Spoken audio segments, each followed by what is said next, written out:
Welcome everybody. We're here today with Sheena Ireland, who is our President of Canberra Women in Business, and also Nadia Pesarossi, who is the Chief Operating Officer with Rubik3.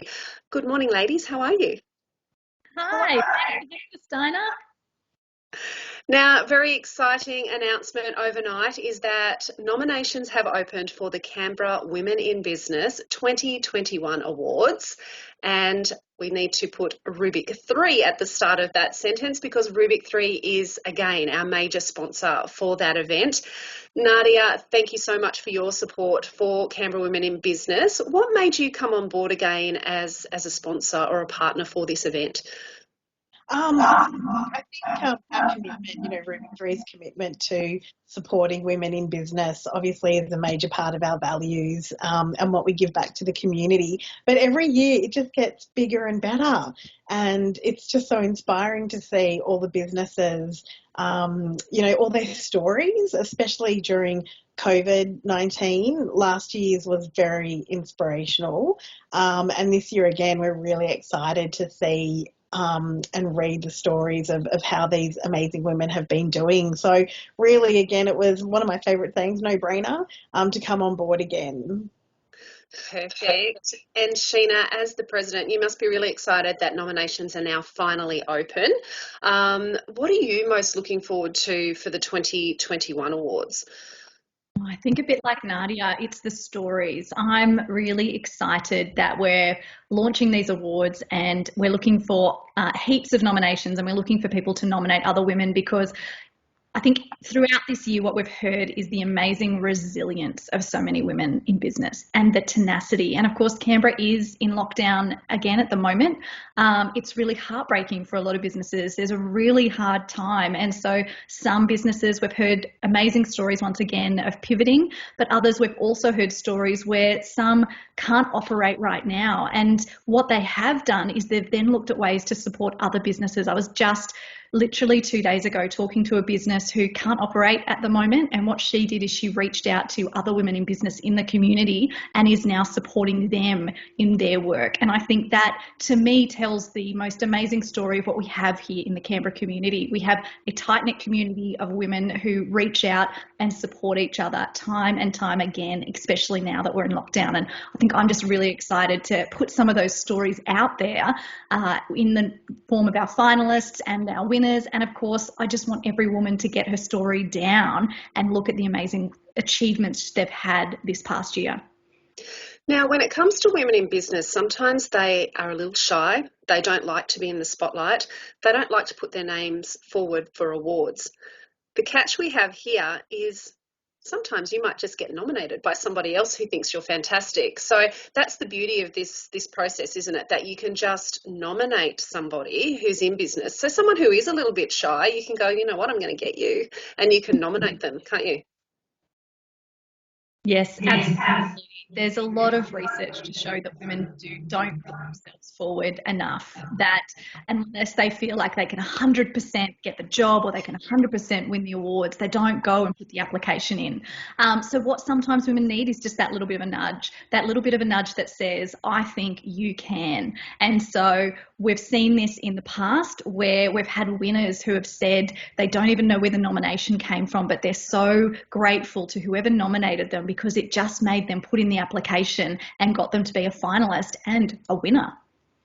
Now, there are 6 categories for the awards for this year, very similar to the categories for last year.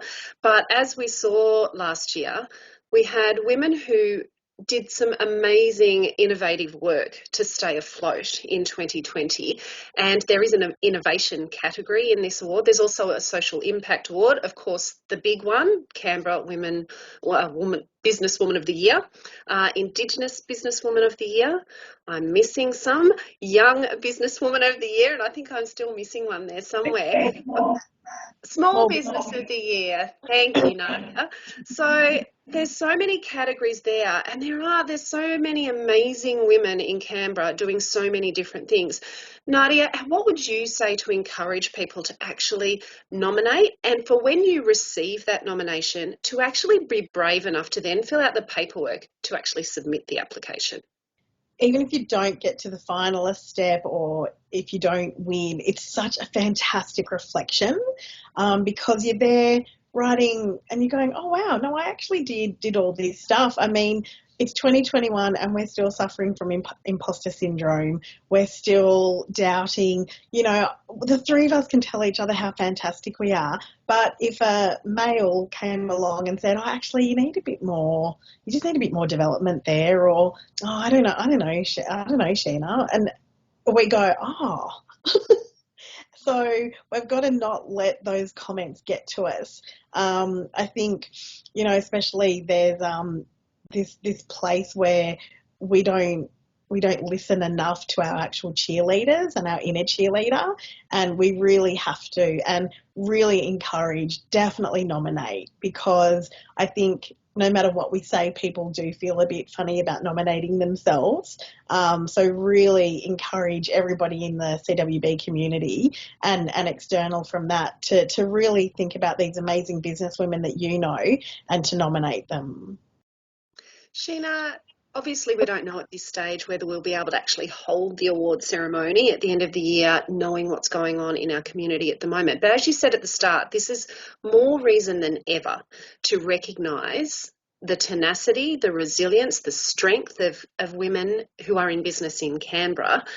What would you say to encourage everyone that everyone that has a business in Canberra that is female-led to also nominate, and make sure, as I said, when you receive that nomination, because I might nominate someone and they're going to receive a little notification at the other end to say that, they need to fill in all of this other paperwork.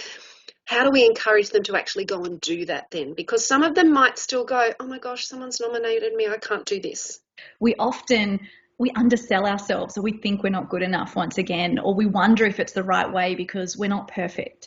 And I think the beauty is awards don't look for perfect. They look for people who are real, who are having real achievements, who are supporting people through this time. We've added a criteria in this year's judging criteria, which does talk about how people are supporting their teams, or if you're a sole trader, how you're supporting yourself through this time. We want to know that these businesses are really setting themselves up with good foundations to go forward. Like Nadia said, even if you don't make it to a finalist, because sometimes it just is a really strong field, know that there is such a reward in being able to put your story down on paper and recognize your achievements, and don't feel you have to go it alone. Time and time again, I know over the years I've talked to a lot of women who put the application in without telling anyone or without getting anyone to look at it because they're so scared of putting themselves out there. Get a close girlfriend, get someone else in the CWB membership that or someone else around you to have a look in it, because more often than not they'll tell you that you're probably underselling yourself and you could put a bit more in there. So don't be afraid to give your application to someone else. Get that little bit vulnerable, because get that feedback, boost up what you can do, share your achievements, and get that application in, because if you are nominated, take that as, someone out there thinks that you can. Yeah, that you're wonderful and you're worth recognition. And that's what this whole annual awards is for every year, to recognise those outstanding achievements that women have made in business and to our community. Now, the three of us look a little bit crazy sitting here right now, but the reason we're doing this is normally we would have a nice little event where we would launch the opening of nominations, and we would have some of our former CWB winners to come along and have a chat to us. But of course, because of lockdown, we can't do that. So that's why you're getting this message like this. But the nominations for the CWB Awards is open until midnight on the 17th of September. Ladies, thank you for joining me today and for promoting and I guess loving what the business community is doing here in Canberra, particularly our women. Nadia, to Rubik3, again, thank you so much for being our partner and our sponsor for this event. It wouldn't happen without you. So we very much appreciate your support as well. And I guess everybody stay safe at this time and start typing those nominations and applications.